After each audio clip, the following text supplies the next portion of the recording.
What exactly happens to a retirement plan when you factor in having a mortgage payment going through retirement? Well, this is a problem that not only Robert has, who we're going to talk about in today's video, but a lot of Americans have this concern. In fact, take a look at some of the statistics I found by a study done by Harvard with retirees having mortgage debt. First and foremost, 1 in 3 homeowners over the age of 80 still had mortgage debt in 2022. And we're in 2026 now. These numbers are only increasing.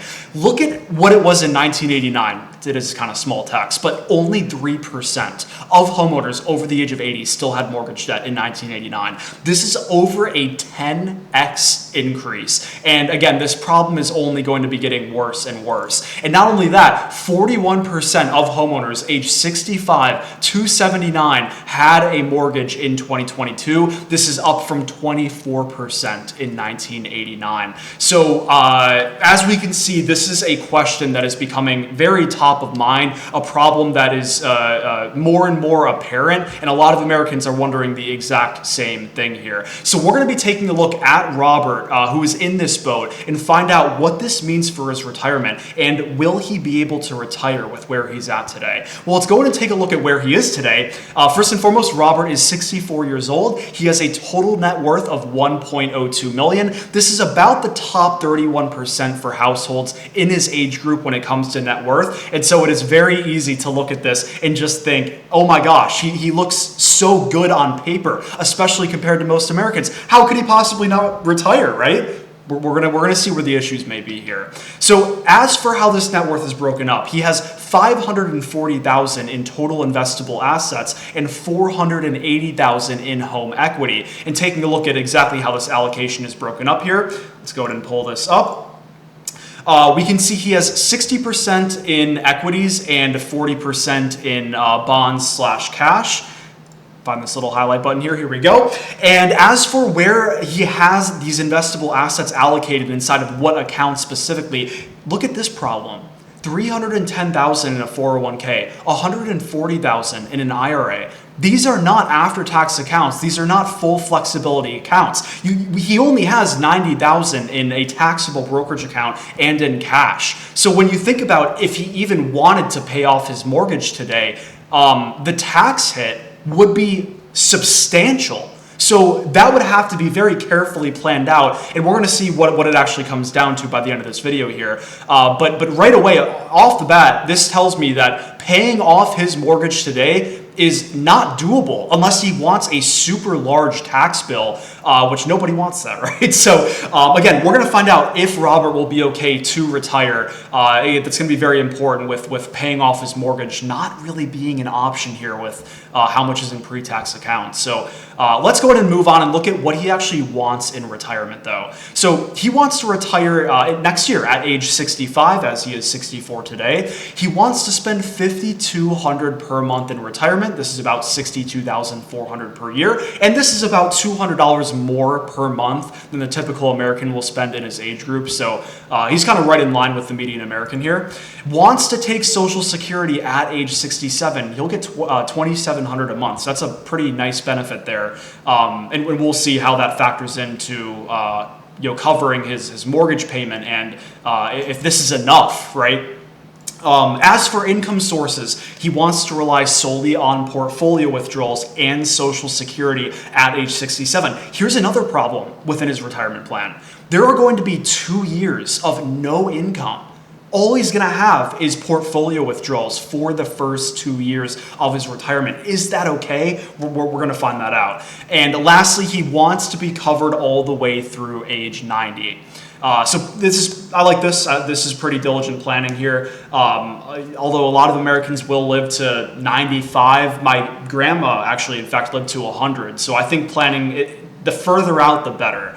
But nothing stands out to me here as a serious red flag other than the fact that he will have 2 years of having to rely on portfolio withdrawals. And this, by the way, this spending amount, it covers all his expenses, his taxes, but not his mortgage payment. We're going to factor that into a separate bucket here, as he wants to have $5,200 a month to spend in leisure and travel and going through retirement as well. But that mortgage payment will stop in 10 years. So we'll see It's going to be a lot of spending, guys, with throwing $5,200 a month plus a mortgage payment of nearly $2,000 a month, which is what Robert's payment is.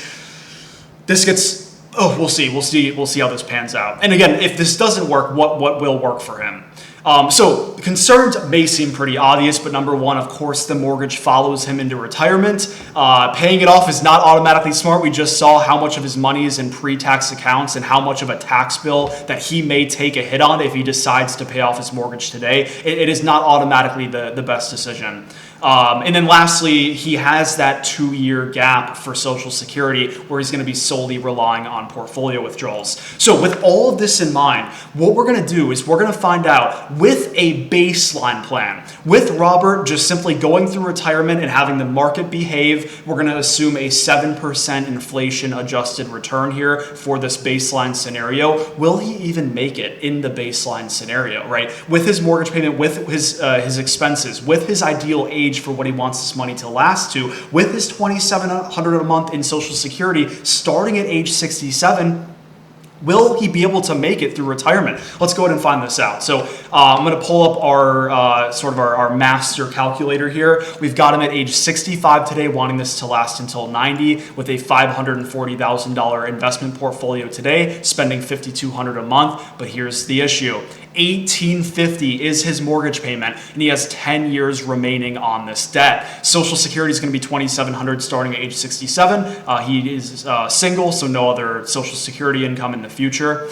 And we saw that he has 60% in equities and 40% in bonds/cash. As I said, we're going to do a 7% inflation adjusted return and 3% for the bond/cash return. Now, will Robert be able to make it all the way until age 90? With his spending, with his mortgage? Let's find this out. Unfortunately, off the bat, the answer is no. So he would run, this is a fast declining graph here, guys. If we did go in and calculate his withdrawal rate, which, let me do that real quick. Let's take a look at what his withdrawal rate would be. Okay, so I've got his numbers entered in here, and here's the real shocker. The first 2 years of his retirement, if we pull up back to this graph here, his portfolio would drop from $540,000 down to $416,000.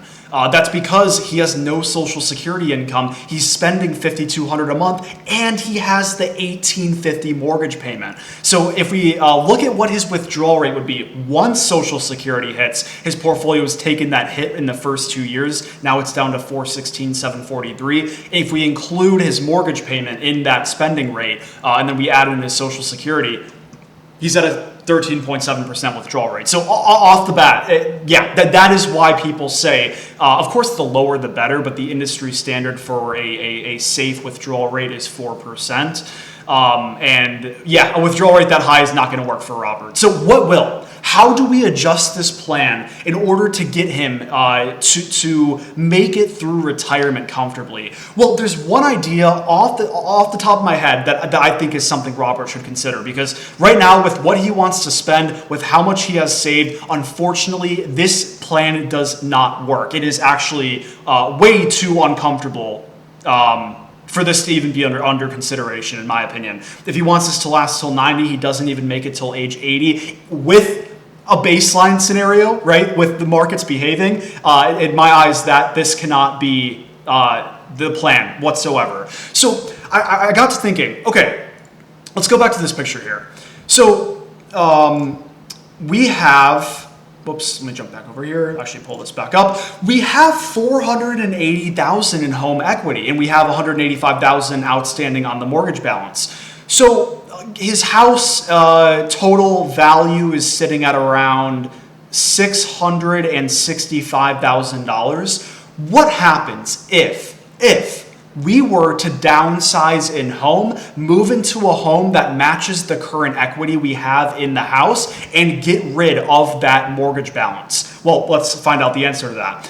And it's very easy to calculate, in fact. All we would have to do is eliminate the monthly mortgage payment and the years remaining on the debt, and we are now left with Robert in a $480,000 paid off home as he wants to retire. So we don't want this mortgage, this outstanding mortgage, having him feel uncomfortable and, well, pretty much not being able to retire, right? We saw the numbers. That plan will not work for him. So Let's run this scenario if he downsized in house, moved into a new home that matched his current home equity, and no longer had a mortgage payment at all. Again, we're still assuming Social Security is being taken at age 67. Let's find out, would he survive here? Okay, so if we run this test, and he would. At age 90, he would end up with $180,768 in a baseline scenario. Now, I am afraid that if we throw in some of the retirement risks that every plan should factor in, he likely won't make it here. We're going to have to make some further adjustments. So if we start with some pretty moderate unexpected expense events, adding up to about $70,000 spread across the first 22 years of retirement here, and run this, we can see he would pass that. He would pass that, but it would get very, very close. He would end up at age 90 with about $44,000. Now, for Robert, there's no way he's going to pass a scenario where he gets hit with some major expenses, whether that's a new roof or a huge medical bill that maybe Medicare doesn't cover. On the bright side, Robert plans to retire when Medicare hits at age 65, so that's good. In this case, with these major unexpected expenses, he would be out at age 84. And if we hit him with a mid-retirement market crash scenario, let's start with on the easier side, where there's a 20% drop in year 12, new bond/cash return of 2%, takes 2 years to recover, recovering at 8% per year. Here, that's a pass. We're getting close. So right off the bat, it is very good news to see that Robert is actually passing some of these tests in the case where he downsizes homes. To eliminate that mortgage payment going into retirement. And that's something that really would be top of the list here, I think, to consider if he wants to retire next year. Even in a big crash scenario midway through retirement of a 35% drop, he still passes this, just barely though, at $13,116. Sorry, I was a little bit off the screen there. And if we go ahead and look at sequence of returns risk, one of the most difficult risks to pass in retirement, let's run a more easy sequence to pass. Not super hopeful on this one, but let's find out. He would be out very close. At age 89, he would have 2,700 remaining and be out by age 90. Very close pass though, but in the event of a big crash for him at the start of retirement, here, as expected, he would be out by age 81. And we could, really, really stress test his plan here and maybe run all three of these at once if he got very unlucky in retirement. But in that case, I would ask Robert what his own risk tolerance is, and we would want to adjust if he would want to be able to sleep at night knowing all three of these things could happen to him and his plan would still last until age 90. That's what we're going to want to look at, possibly working part-time, maybe even downsizing in home further, pulling out some home equity, maybe moving into a $400,000 house, having some extra to throw into investable assets going into retirement. That could be definitely a consideration. But all in all, with Robert's current plan, it wouldn't work. He would absolutely have to look at adjusting his plan by, again, the easiest thing that I see here, if he wants to retire next year and be in a more comfortable position, would be downsizing in home and just buying a house that matches his current home equity and eliminating that mortgage payment. Feel free to drop your thoughts in the comments below. I love looking at these scenarios. Hope you do too. If you did make it to this part of the video, I'm sure you do. Drop a like if you enjoyed, subscribe if you want to see more of this content, and I'll see you very, very soon in the next video. Thanks. Bye.